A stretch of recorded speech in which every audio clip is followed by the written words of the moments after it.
Bismillahirrahmanirrahim. Qaf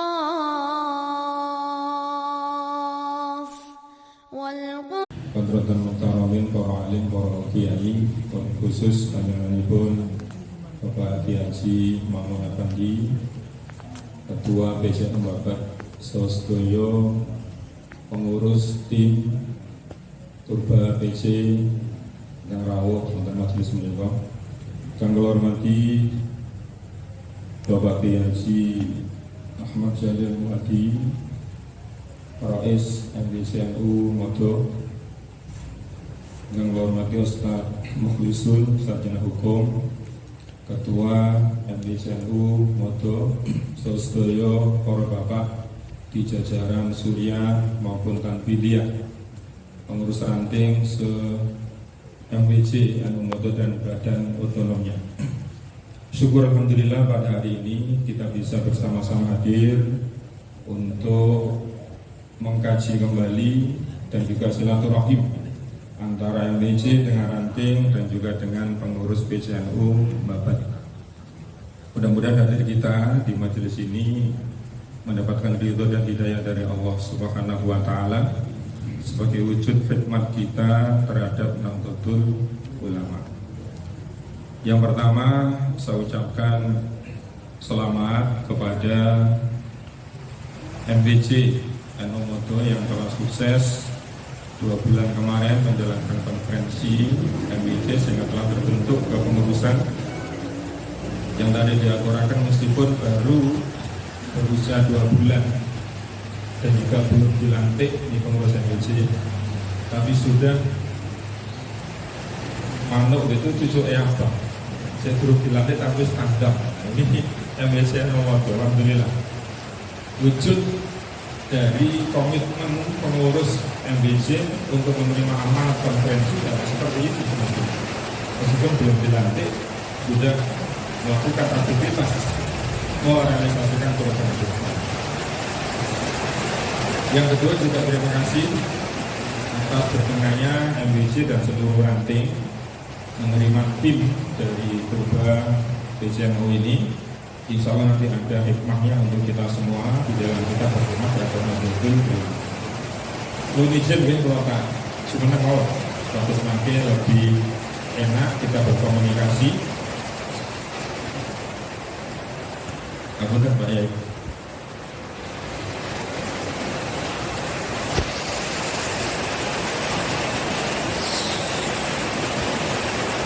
Jadi diikuti dengan mudah kalau tak ya. Orang Kiai, para Ustaz, Doyo, para Bapak yang saya hormati, kita nanti di sini sharing saja.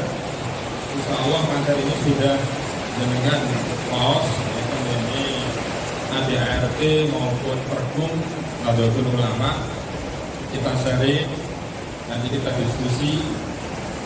Kemudian nanti kalau ada masalah kita ambil solusinya bersama.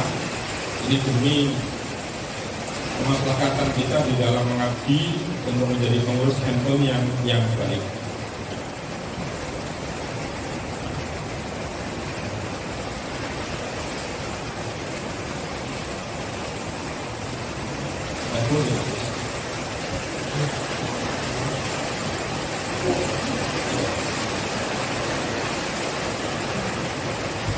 Kita awali dengan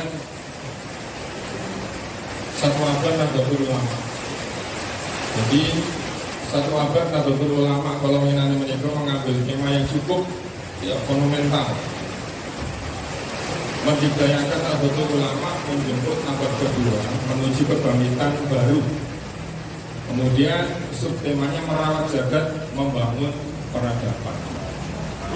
Ini membuktikan bahwa Nahdlatul Ulama ini tidak hanya mengurusi orang NU saja, tidak hanya mengurusi orang NU di Indonesia saja, tetapi NU juga berpikir untuk masyarakat dunia. Ini dibuktikan sebelum puncak acara satu abad Nahdlatul Ulama itu telah didahului dengan NU PBNU membuat prakarsa.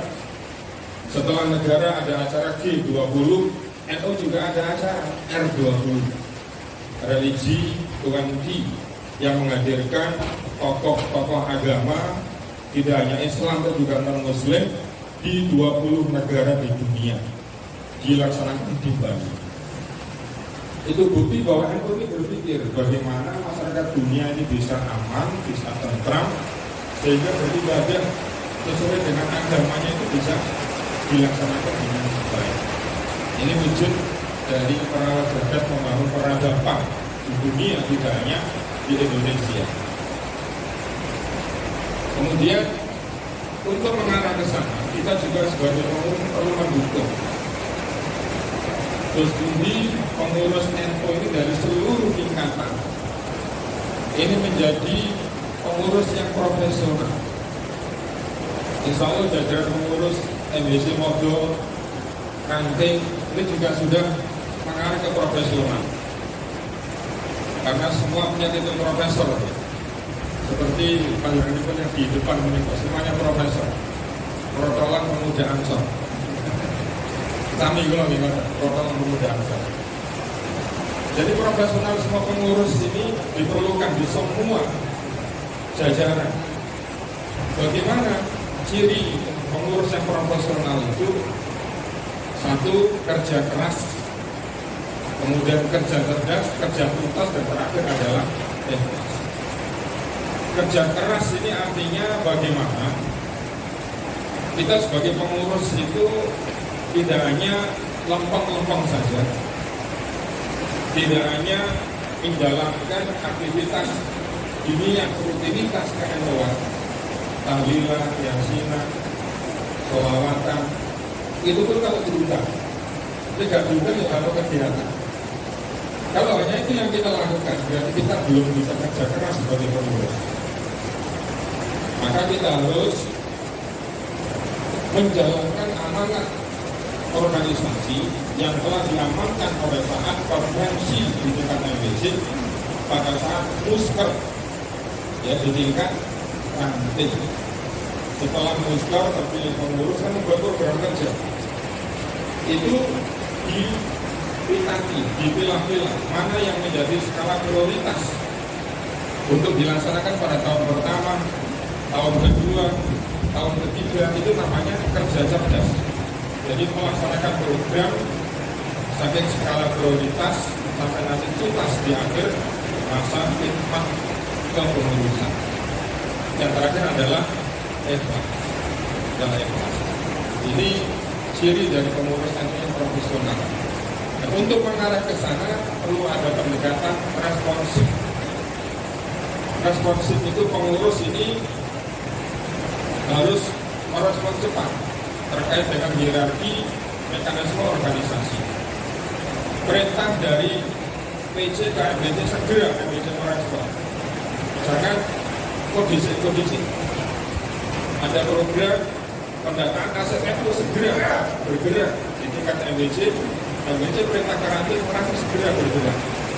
Itu namanya responsif ya, terhadap program yang telah dicanangkan oleh PC oleh MBC itu ke tingkat karantina. Jangan lempar, takut komputer lempar, gerakan semuanya tidak apa-apa enggak. Jangan seperti itu, sekarang tidak ada waktunya kita mengurus seperti itu. Sehingga PWN Jawa Timur tegas, saya Mustamar, kalau menjadi pengurus NU kok tidak responsif, mundur saja, masih banyak artinya, sama seperti itu. Ini memberikan semangat kepada kita agar kita ngurus yang betul-betul menjalankan dengan sepenuh hati, responsif. Kemudian ada inisiatif. Jadi jangan hanya melaksanakan program yang tertuang dari hasil konferensi, dari hasil musker, tapi kita punya inisiatif yang lain sesuai dengan kearifan lokal di masing-masing MBC, kearifan lokal di masing-masing ranting. Insya Allah ranting itu ada potensi yang diangkat. inisiatif apa kira-kira untuk membiarkan pergerakan itu tidak hanya masalah dunia makhluk, tapi juga masalah pemberdayaan ekonomi masyarakat. Apa kira-kira itu mereka cari inisiatif itu kemudian jangan angkat menjadi program di tingkat ranting, juga program di tingkat MTC. Setelah itu kita berkolaborasi, kita sinkronkan antara kegiatan di ranting dengan kegiatan di MTC, dengan badan-badan otonom, dengan lembaga-lembaga, sehingga bersinergi. Itu yang juga dilakukan oleh PC, mensinergikan antara PC dengan lembaga dengan badan otonom. MBC ranting juga perlu ini berkolaborasi. Kemudian yang terakhir adalah inovatif. Inovatif itu terobosan baru untuk memberikan nilai tambah dari suatu aktivitas di kelembagaan. Apa inovasinya? Kalau hanya tahlilan yasinan itu bukan inovasi, itu sudah biasa tradisinya itu. Saya tidak tahu kira-kira apa inovasi yang harus diangkat yang di Indonesia maupun ya, atau di tataran tingkat ranting. Misalnya terkait dengan pemberdayaan masyarakat. PCRO ada inovasi kemarin itu, ada bedah rumah. Ini contoh dari inovasi yang tidak dimiliki oleh PCRO yang lain. Juga membentuk atau membuat rumah sakit itu juga inovasi. Yang juga tidak perlu izin yang bisa melakukan dengan baik. Nah, mungkin di sini kalau dulu sudah ada klinik, dihidupkan kembali Pak ya. Kliniknya nanti kita merespon dengan rumah sakit itu saling bersambut, misalnya nanti akan dibangun. Ya, klinik yang sudah ada fondasi dasar yang di model. Kemudian sekarang di tataran yang itu masih ada masalah. Di dalam itu masih ada masalah, dan masalah ini sepertinya secara umum terjadi di masing-masing tingkatan kepengurusan NU. Yang pertama adalah etos kerja pengurus di masing-masing tingkatan itu masih rendah. Ada ketergantungan pada yang pimpinan, sehingga berakibat adanya kesenjangan antara program dan realisasi program ini tidak balance. Programnya banyak tapi realisasinya sedikit. Itu karena mereka itu kerja pengurus ini rendah. Semuanya tergantung dari pimpinan. Nanti kalau prosesnya kereta ya jalan, tapi dia baru bergerak. Kalau tanggungnya ketuanya bergerak ya baru lembaganya bergerak. Itu namanya ketergantungan terhadap figur leader. Tidak harus demikian sekarang. Yang kita harapkan sebagai pengurus, kita mulai inovasi. Jadi mulai jajaran ketua, wakil ketua, pengurus harian sampai pada lembaga-lembaga. Ada kegiatan apa? Proses itu kita lakukan. Lembaga ma'arif ada kegiatan ini, mohon arahan seperti itu. Tidak malah menunggu. Kalau itu berbeda baru berbeda. Kalau itu berarti masih bermasalah. Kemudian mengapa etos kerja pengurus itu rendah? Penyebabnya yang pertama adalah rendahnya konsistensi pengurus di dalam menjalankan amanat organisasi. Jadi setelah dilantik tidak berarti turunnya apa? Berarti turun di hari dilantik malah tidur rendah kemudian berarti itu rendah konsisten pengurus di dalam menjalankan organisasi. Kalau itu terjadi, maka akan berakibat banyak hal. Dan sebabnya ada pengurus yang tidak konsisten itu karena satu, kurang berhasilnya pengembangan fungsionalis organisasi. Inilah pesan.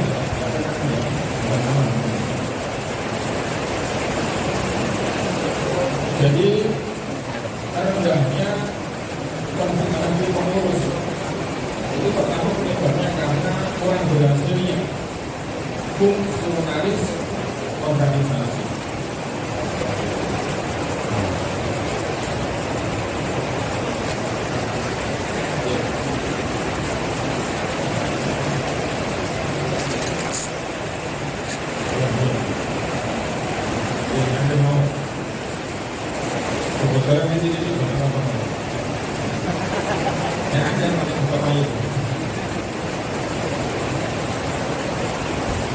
Dan terus kaderisasi ini perlu Bapak sekalian.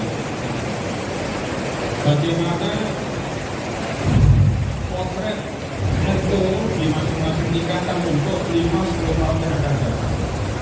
Itu bisa dilihat dari potret kader kita di umum ITB dan Ansor.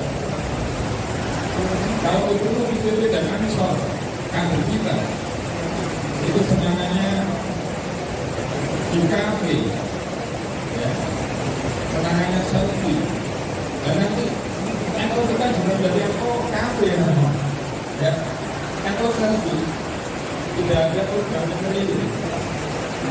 Jadi kita harus mulai memprotek sekarang bagaimana kader kita itu kegiatan dipusatkan, sebagaimana tradisi NU kumpul-kumpul pemuda Ansor, kumpul itu ya di masjid, di madrasah, di pondok, sudah kumpul di kafe. Sekarang kan kerjanya seperti itu ya. Nah ini harus mulai kita rubah, jangan sampai kita. Harus kita rubah generasi kita itu kita harus tetap menjadi generasi salbur, generasi Salmo itu generasi yang punya hero apa yang bisa kita berikan pada bangsa dan negara. Kalau itu apa yang bisa kita berikan pada Nahdlatul Ulama, itu generasi Salmo. Tidak generasi selfie. Generasi selfie itu generasinya apa yang bisa diberikan untuk saya, apa yang bisa diberikan NU ini untuk saya, itu selfie, generasi selfie. Dan ini mulai membudaya di kalangan generasi muda kita.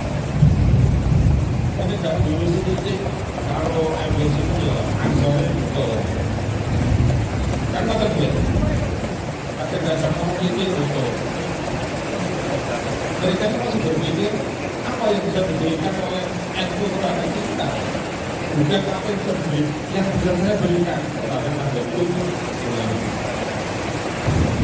Ini kaderisasi perlu kita kembangkan di semua level. Kemudian yang kedua, penyebab tidak konsisten pengurus itu karena hierarki pengurus itu sudah mulai berubah. Jadi kadang-kadang sudah lama urusnya itu sampai 30-40 itu tak berarti di dulu ya. Akhirnya sudah jenuh, ya. Ada tidak belum, tapi tidak bersalah.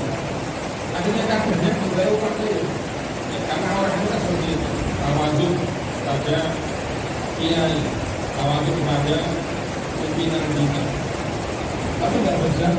Sementara yang sepuh-sepuh tidak tahu diri, tidak mau langsung. Ini yang terjadi, sehingga di Eropa Roman itu mulai luntur karena yang menggerakkan mobilisasinya tidak ada. Jadi perlu dibagi sampel itu. Kemudian penyebabnya lain, kurang tepat di dalam rekrutmen pengurus. Pada saat konferensi MBC, kemudian musyawarah ranting, sementara kader itu susah, ya, karena perkaderan sudah dimulai dari awal, sehingga pokoknya seperti belum sudah dimulai. Pada gampang itu tulis saja, kemudian mengikuti jatah ke PJ, nanti mengikuti jatah ke MBC, ditulis, tapi orangnya tidak siap. Ini, jadi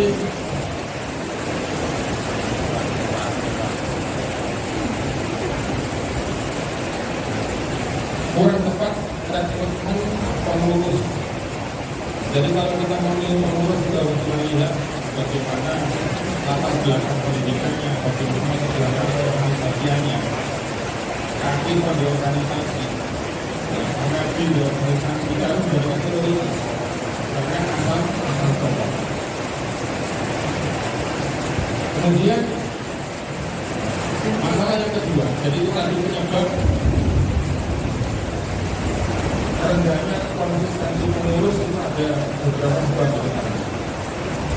Masalah yang kedua, kualitas masa anggota ulama ini belum diimbangi dengan kualitas sumber daya manusia.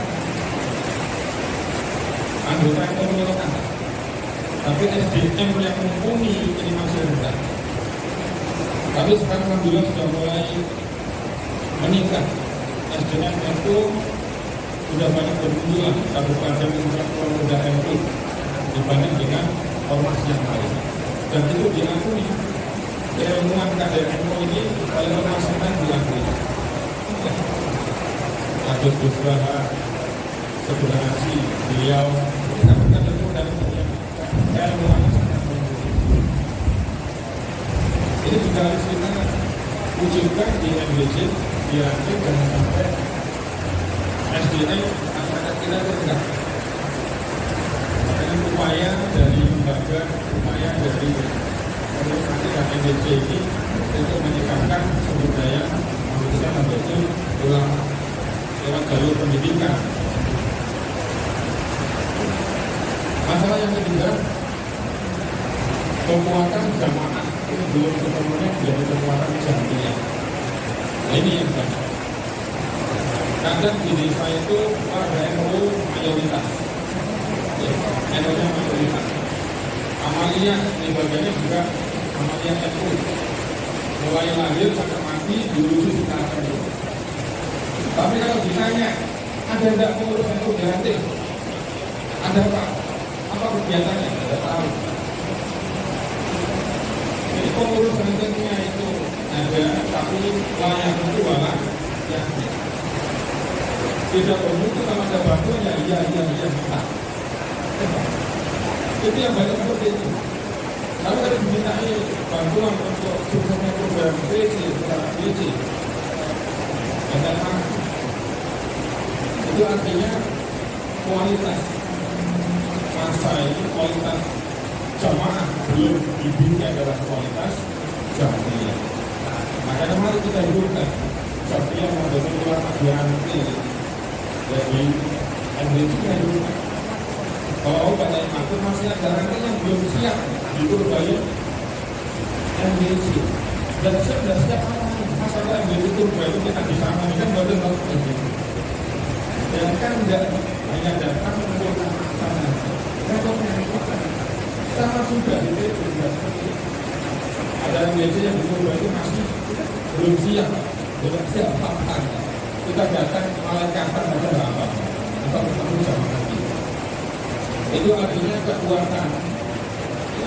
kekuatan jamaah ini belum dibina dalam kekuatan jamiah, sehingga meskipun banyak warga itu tapi masih lemah di beberapa level tingkatan. Jadi pasti akan terjadi beberapa ranking. Kemudian yang keempat antara lagi berkembangnya konflik internal di dalam hubungan betul ulama. Karena ini dibuat konflik, betul ya. Cuma elit yang kadung bermasalah itu jawabnya tak mari-mari. Setelah itu kadung atau kadung bukan itu sejarah. Itu jadi orangnya itu yang kita buang. Ya, kadang masalah konferensi MBC mencalonkan tidak jadi malah menjadi penghalang pergerakan MBC dan itu terus berlanjut. Padahal di beberapa MBC ini banyak pada saat konferensinya orang itu banyak, orang tidak mau misalnya. Tapi ada juga yang orang ini jadi pemimpin jadi tingkat level yang tidak jadi bukan malah mendorong yang jadi tetapi malah berbosi dari belakang. Ini terjadi di mana? Konflik internal. Jadi mari kita buat PKB. Jadi yang menjadi pengurus di tingkat ranting, di tingkat MBC, kalau merasa ada yang seperti itu, bangkanya mari kita dekati, kita tabayun, dan nanti setelah ini berjalin dengan baik. Kemudian masalah yang kelima, kaburnya pemantapan jati diri NU terhadap kita betul ulama. Jadi warga kita di dalam memahami TikTok itu masih parsial.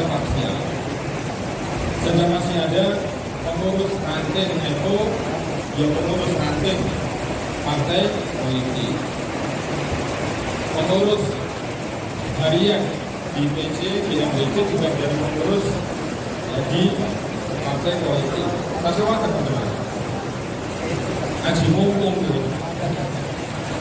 Mumpung diminta menjadi pengurus, nggak boleh Pak. Aturan kita jelas. Nanti kita bahas tersebut. Kemudian masalah lagi yang terakhir adalah belum intensifnya sistem monitoring dan evaluasi kinerja pengurus secara berjenjang, mulai dari PP kepada PC kepada MBC, MBC kepada ranting. Ini Komnas ini belum intens, sudah dilakukan tapi belum intens. Kalau PC kan sudah kita dalam kurun waktu saya lega. berapa kali kita mau tiga kali 4 kali wujud evaluasi berjalan.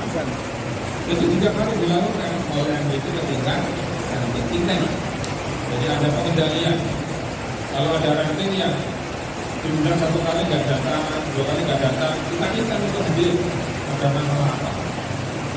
Ada masalah. Jangan malah dijauhi. Kita ikut mencari solusi terkait dengan permasalahan pendidikan pengurus yang di bawah kita.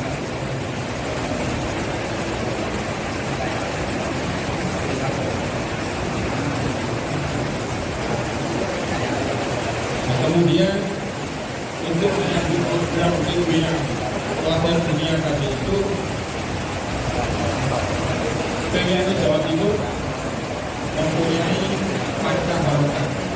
Yang pertama kaderisasi dan pendidikan, kemudian pendidikan yang berkualitas, ekonomi dan kemandirian, kemudian pendidikan dan kesehatan, dan yang terakhir terkait dengan literasi dan bahasa.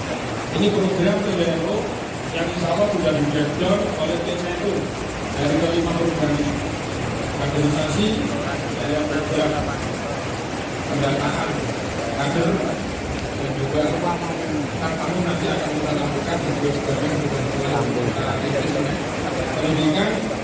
dan pendidikan juara 1 dengan nomor Jawa Timur.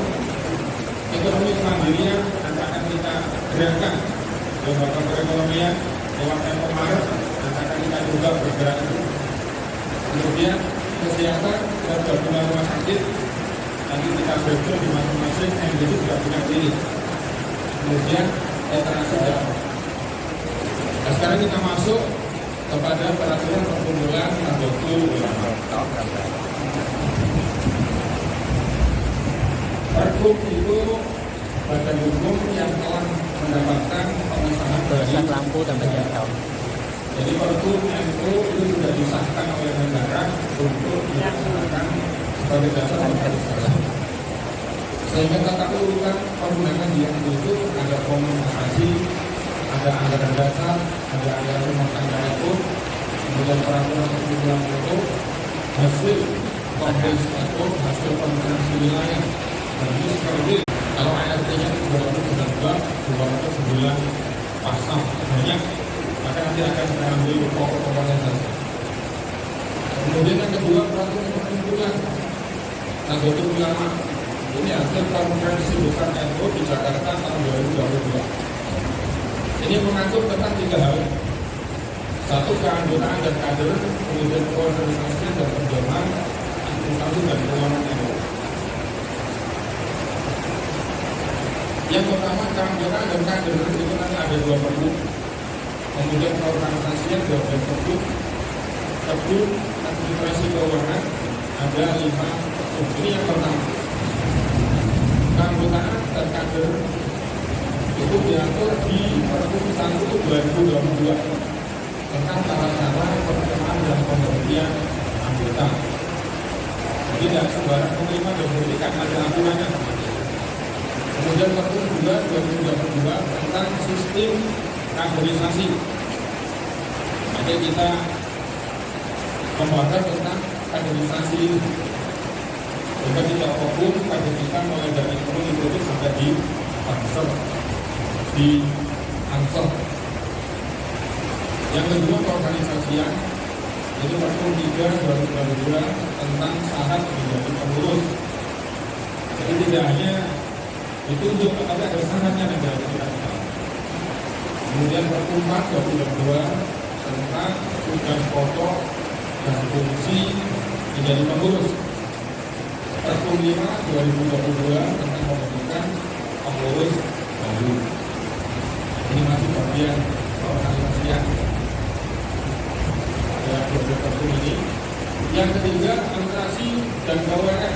Ini diatur di Pergub 15 dan Pergub 16 tentang pedoman administrasi dan pedoman spesifikasi penggunaan lambang Nahdlatul Ulama. Ini kan insya Allah bukan dengan bukunya, kalau belum masuk ke MBC ke MBC nanti ada. Kita ganti apa sekarang.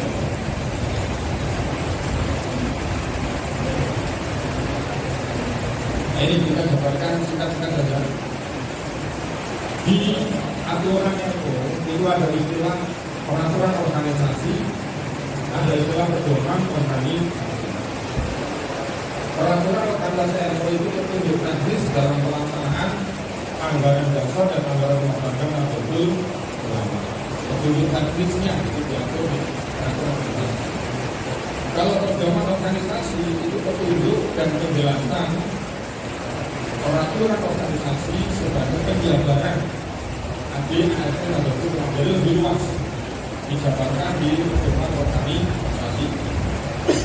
Ingat kemarin DPR membuat TOA, ya. Itu pedoman organisasi dan administrasi Nahdlatul Ulama khusus untuk Polda Jawa Timur. Itu sudah kita rangkum, ya, menjadi unit teknis yang akan disampaikan oleh Presiden masing-masing MBC. Struktur organisasi NU ini mulai pengurus besar, pengurus wilayah, kemudian pengurus cabang dan pengurus cabang istimewa. Cabang istimewa ini cabang yang ada di luar negeri. Jadi kita sudah punya cabang itu di luar negeri, di Australia, di Amerika, ya, di Jazirah, Saudi Arabia, ini sudah mereka sampai di Korea, di Jepang juga ada. Itu mahasiswa kita yang belajar di luar negeri itu yang berdoanya untuk membentuk PCI Nahdlatul Ulama, ya, di tempat mereka belajar sampai di pengurus transit. Kemudian struktur kepengurusan. Pengurus NU terdiri dari Mustasar, Surya, dan Tanbidiyah. Mustasar itu penasihat yang terdapat di pengurus besar, pengurus wilayah, pengurus cabang, dan pengurus cabang istimewa dan majelis cabang. Jadi mustasar tidak ada di tingkat ranting. Kalau jenengan tidak pengurus ranting tidak usah ada mustasar. Komolipan. Mustasar ada di tataran MBC sampai ke TB. Ya, di ranting tidak ada mustasar. Surya adalah pimpinan tertinggi NU. Tanfidiyah adalah pelaksana. Sehingga tanfid ketua tidak boleh mendahului rais. Ketua di dalam menjalankan tugas harus seizin rais. Kalau tidak seizin rais nanti jago PT, gue kualat. Demikian juga karena fungsinya rais ini fungsinya Surya sebagai pemimpin tertinggi juga harus bisa memfungsikan sebagai pemimpin tertinggi. Jangan hanya diam saja. Tanpa dia kok gak perintah. akhirnya menang kabel foto menang akhirnya tidak ada kegiatan sama sekali. Ini berarti tidak inovatif, tidak kreatif. Kalau jajar di atas kita diam, kita harus koordinatif, sehingga saling menerima, saling memberi give and take di dalam kita berorganisasi. Tapi tadi itu rambu-rambunya tidak boleh panitia itu mendahului surya. Kalau mau mendahului harus klakson dulu, dibel dulu, pulau ini, mendahului seperti itu. Nanti akan diatur lebih lanjut kaitan dengan surya dan panitia. Fungsi dan tugas pengurus NU. Lebih detail lagi itu Ustazah memberikan arahan, pertimbangan, nasihat baik diminta maupun tidak, perorangan maupun kolektif sesuai dengan tingkatan kepengurusannya. Ini jadi tugas berat ini Pak Yai Ustazah ini. Kemudian surya ini merumuskan kebijakan umum organisasi, mengarahkan, mengawasi, konsolidasi antara surya dengan tingkat di bawahnya. Jadi motor penggeraknya itu ada di surya, Nanti Tanfidia itu hanya menjalankan saja, tapi inisiatornya ini harus di surya. Tapi kembali kita kerja ini ada kerja kolektif, teamwork. Maka kalau surya tidak ada inisiatif dari bawah, itu namanya inovasi. Harus ada inovasi. Inovasi itu muncul biasanya dari tingkat bawah. Seperti kemarin Pak Kapolres Lamongan ada inovasi soto Lamongan dengan meraih juara 1 nasional pelayanan publik di bidang Satlantas soto Lamongan. Saya lupa waktu itu ternyata dari startup bawah yang biasanya jual rumah di jalan, dia punya inisiator disampaikan kepada Kapolres, kemudian bentuk tim yang dibuat, akhirnya juga menjadi bagus. Jadi artinya kita harus punya inovasi di dalam kita menjalankan suatu program pemerintah. Kemudian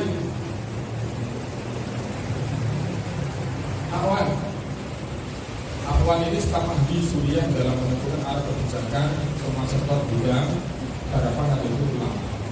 Jadi think tank-nya itu di Awan nih. Jadi surya nanti memberikan mandat kepada Awan sesuai dengan profesinya. Profesi Awan itu diharapkan dari seluruh disiplin ilmu yang ada di kelembagaan ada ulama di masing-masing tingkatan. Kita akan bergerak berjalan. Kemudian Tanfidia ini tugasnya berdasarkan kebijakan organisasi yang ditetapkan yang utama oleh amanat konferensi musyawarah dari PRNU dan arah kebijakan yang telah ditetapkan oleh surya. Jadi bertugas berdasarkan kebijakan yang telah diamanatkan. Di konferensi MBC kemarin pasti akan menghasilkan 3 hal. Satu, ada rekomendasi, ada organisasi, ada program, ya kan ada 3 komisi. Dan 3 komisi ini menjadi amanat yang diamankan oleh hasil konferensi itu nanti akan didelegasikan kepada surya memberikan tugas kepada Tanfidia untuk menjalankan. Sehingga hasil konferensi kalau di tingkat MBC musyawarah nanti arsipnya jangan hilang. Itu menjadikan dasar nanti pengurus ini menjalankan kegiatan selama 5 tahun ke depan ya, dari kebijakan amanat konferensi itu harus dijalankan. Ya, artinya itu panduan yang harus dilakukan selama 5 tahun yang akan datang. Kalau di daerah itu ada rencana umum, program pembangunan daerah RTCMD, lalu dari situ bupati menjalankan tugas tidak boleh menyimpang dari sama juga dengan punya rencana pembangunan lewat hasil konferensi, lewat hasil musyawarah ranting itu diamankan, kemudian dirapatkan mana-mana skala prioritas untuk dijalankan di tahun pertama, kedua, sampai tahun yang terakhir sehingga tuntas kerja dari pengurus di masing-masing tingkatan. Ada lembaga ini melaksanakan kebijakan Nahdlatul Ulama berkaitan dengan kelompok masyarakat tertentu atau yang memerlukan penanganan khusus. Di PJ ada 18 lembaga, ada 13 badan otonom. Kalau tidak di MBC juga harus ada 18 lembaga supaya nanti boleh antara lembaga di PJ dengan lembaga di MBC boleh. Tidak lembaga di PJ memberi tugas ke MBC, MBC tidak ada lembaga. Akhirnya yang sorot ya, tapi dia semuanya dihandle oleh Tanfid karena tidak ada lembaga. Maka dievaluasi kalau di lembaga MBC itu belum boleh dengan lembaga DPC, segera itu dilengkapi. Sama juga dengan ranting. Lembaga di ranting harus memat dengan lembaga di MBC. Ya, supaya nanti program ini di breakdown di bawah itu ada yang bertanggung jawab. Ada yang bertanggung jawab. Ini sehingga ketua tingkat perintah saja dan mengevaluasi. Tidak seluruhnya diambil oleh Susunan pengurusnya mustasar, ini ada beberapa orang sesuai dengan kebutuhan. Jadi kalau di tingkat MBC ke atas, nanti nggak perlu ada mustasar. Pengurus harian Surya terdiri dari beberapa wakil kantin dan wakil kantin. Di Surya juga ada harian Surya dan awal. Tanfidia ada ketua, wakil ketua, sekretaris, beberapa sekretaris dan bendahara, beberapa wakil bendahara, menyesuaikan.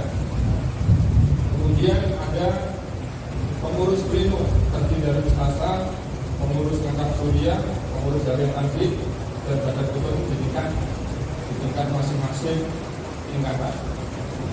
Jadi kita kadang-kadang belum pengurus pleno itu kita bentuk pada saat dibutuhkan. Sebetulnya bisa dibentuk oleh awal, jika nanti kalau ada masalah tidak mengundang saja pengurus pleno itu untuk memecahkan masalah yang sedang disimpan di masalah di tingkat ranting, khususnya dalam pengurus pleno itu sudah kita bentuk ya personil. Harian Surya ini terdiri dari Rais, wakil Rais, kantin dan beberapa wakil kantin. Pengurus lengkap Surya dari pengurus harian Surya dan Awan. Ini sudah bersama menjadi. Nah ini untuk menjadi pengurus NU sekarang ini harus mengacu kepada sistem kaderisasi di Nahdlatul Ulama.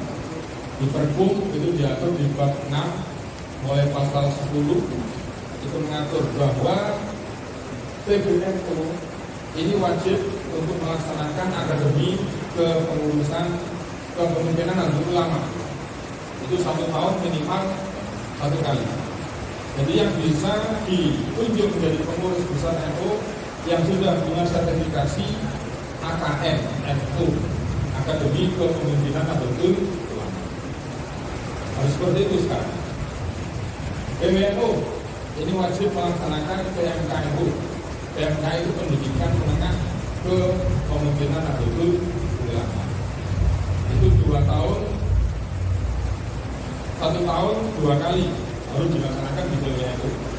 Sehingga kemarin beberapa pengurus PJ sudah mengikuti kader-kader kan di saya kemarin masuk panggilan itu pengurus harian kita sebagai leader itu sudah punya sertifikat PMKNU yang dilakukan oleh PBNU Jawa Timur. Kemudian di PCNU ini juga wajib untuk melaksanakan pendidikan menengah kader NU ya, di tataran dasar itu nanti akan dilakukan juga di PCNU. Nanti pesertanya adalah sudah mengikuti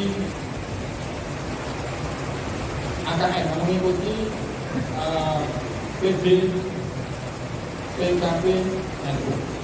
Jadi pengurus MBC itu direkomendasikan harus sudah punya sertifikat pendidikan dasar, ya, kader pembina Nahdlatul Ulama, PG, PKP, NU. Maka nanti kalau ada kesempatan silakan MBC melakukan kegiatan pelatihan PG, PKP, NU, atau komunikasi dengan PJ Itu sebagai syarat kita untuk menjadi kader yang nanti akan bisa ditunjuk menjadi pengurus di masing-masing level tingkatan. Jadi pendidikan dasar itu juga harus dimiliki oleh pengurus ranting dan juga oleh pengurus MBC. Jadi sekarang karena masih dalam taraf awal pelaksanaan kegiatan, saya kira ini kalau diterapkan ya seluruh pengurus bubar semua nanti. Kan belum ada ya yang lengkap seperti di kartu kita. Maka nanti juga harus kita mulai.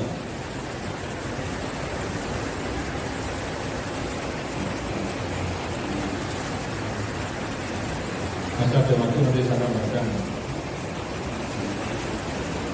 10 menit dari nanti akan jawab. Kemudian juga nanti Arido buka. Sudah saya terangkan ini. Jadi ada otonom, ya. Ini harus ada di masing-masing tingkatan sesuai dengan kondisinya. Minimal bapak itu ya Ansor, Ibnu IPP, Fatayat, Muslimah. Minimal itu. Kalau ada yang lain dilengkapi sesuai dengan kondisi di masing-masing MBC dan di masing-masing lain. Kalau lembaga ini diantaranya lembaga yang kita sampaikan ada 18 lembaga di TC ini. Diharapkan juga nanti diikuti di MBC sehingga nanti mulai program kita.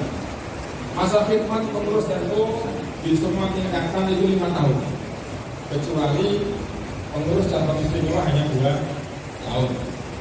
Karena mahasiswa kalau sudah selesai kuliahnya kan pulang ke Indonesia. Nanti gara-gara jadi pengurus akhirnya nggak boleh. Dulu saya terus. Jadi mulai nanti sampai PB pengurus NU itu masa baktinya, masa khidmatnya adalah 5 tahun. Masa jabatan pengurus lembaga disesuaikan dengan jabatan Nahdlatul Ulama di masing-masing tingkatan. Lembaga juga 5 tahun karena MBC, ranting juga 5 tahun, TC juga 5 tahun. Masa khidmat ketua umum pengurus badan otonom. Badan otonom itu ya Ansor, Fatayat Muslimah, itu 2 periode. Tapi kalau apa? Sampai berapa kali periode kalau saya ingin buat ya kesenangan. Kecuali ketua pengurus badan otonom yang berbasis usia adalah 1 periode. Jadi ada aturan badan otonom itu nanti kita bahas lebih lanjut. Tapi secara umum masa baktinya itu 2 periode. Ansor 2 periode. Setelah itu ya sudah ganti yang lain. Pada Muslimah juga 2 periode. Pada yang lebih berarti itu tangguh.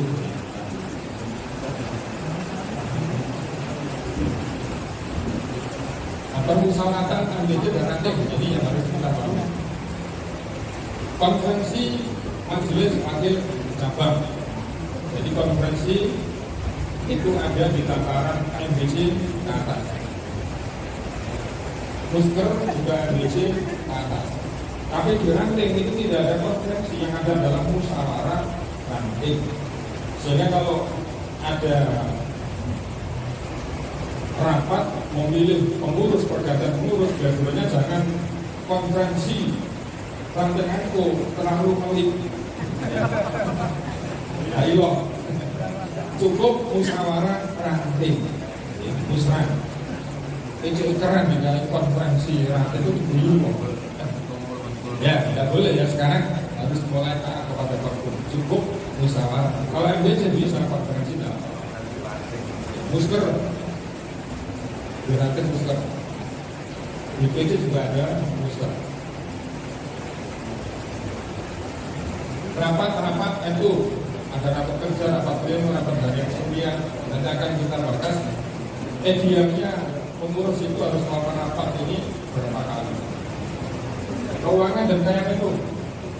Keuangan NU digali dari sumber-sumber dana di lingkungan NU, umat Islam maupun sumber-sumber lain yang halal dan tidak memikat.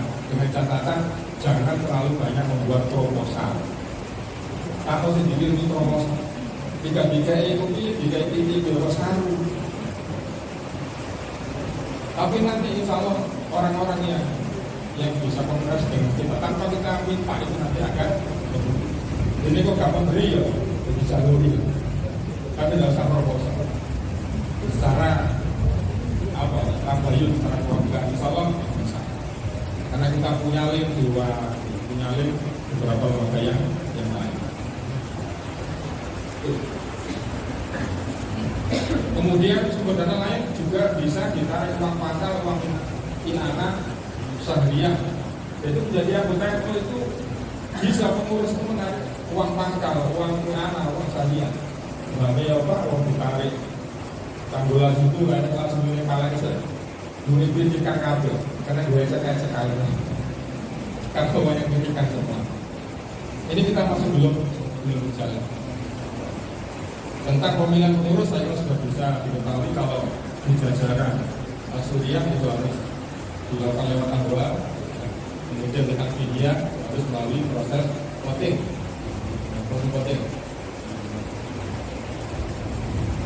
Ini ya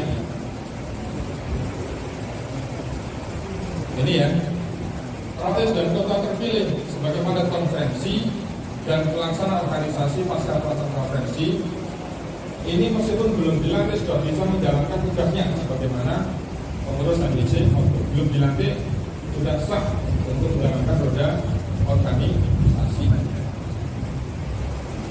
Kemudian penyebutan pengurus sekarang di jajaran Suriah itu cukup Rois MBCNU, Rois PRNU, Rois PCNU, tidak usah Rois Suriah. Di jajaran media cukup ketua PRNU, ketua MBCNU, ketua PCNU, tidak usah ketua Amfibia. Ini aturan sekarang.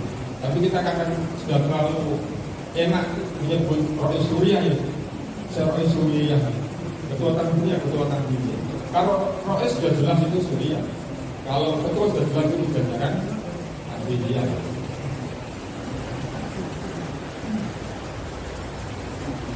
Ini ya, perlu ada koordinat bidang.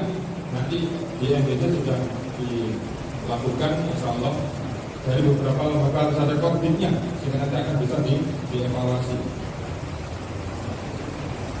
Ini, Tanfidia menyampaikan laporan kepada Suriah 6 bulan sekali. Ini wajib di semua tingkatan. Ya. Kemudian Badan Otonom wajib untuk laporan setiap tahun kepada NU. Jadi Ansor, Fatayat, Muslimat wajib lapor kepada pengurus NU di semua tingkatan minimal 1 tahun sekali. Dan video minimal 6 bulan sekali. Rangkap jabatan. Jadi pengurus NU tidak boleh rangkap jabatan politik. Jabatan politik itu diatur di organisasi ini adalah jabatan presiden, wakil presiden, menteri, gubernur, wakil gubernur, bupati, wali bupati, wali kota, wakil wali kota, DPRI, juga di provinsi. Ini jabatan politik, termasuk juga jabatan di kepengurusan partai politik tidak boleh dirangkap. Itu khususnya oleh jajaran Rois dan jajaran ketua. Kalau pengurus hariannya bisa atas izin Rois, tapi tidak boleh di tataran ketua partai politiknya, tapi di bagian-bagian yang lain ini bisa.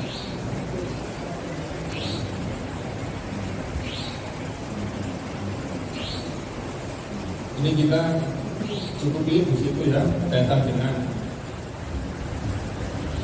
Perkum. Kita masuk ke program PBNU di bidang kesehatan dan kesejahteraan masyarakat. Yang terakhir ini yang perlu juga di dalam rapat-rapat NU ini sebagai ciri khas Nahdlatul Ulama.